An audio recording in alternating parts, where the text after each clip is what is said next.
Tiga anak mantan presiden berpeluang duduk di DPR RI ada Ibas, Puan dan Titik Soeharto.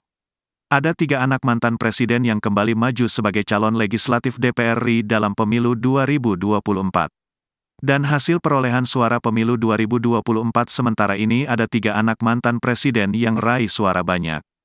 Ketiga anak mantan presiden tersebut yakni Siti Hediati Soeharto atau Titik Soeharto, lalu Puan Maharani dan Edi Baskoro Yudhoyono atau Ibas. Mereka berpeluang masuk DPR RI dari hasil perolehan suara pemilu 2024.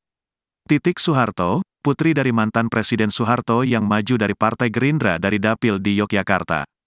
Selanjutnya anak mantan Presiden Megawati Soekarnoputri, Puan Maharani yang maju dari Dapil Jawa Tengah dari PDIP. Ketua DPP PDIP ini diketahui saat ini duduk menjadi Ketua DPR RI. Ketiga, putra bungsu mantan Presiden Susilo Bambang Yudhoyono atau SBY, Edi Baskoro Yudhoyono atau Ibas. Ibas yang merupakan politikus Partai Demokrat Maju menjadi caleg dari Dapil Jawa Timur 7.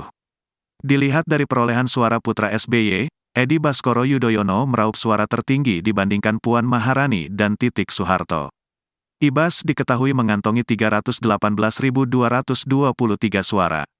Kemudian Puan Maharani mendapat 297.366 suara. Dan Titik Soeharto 145.489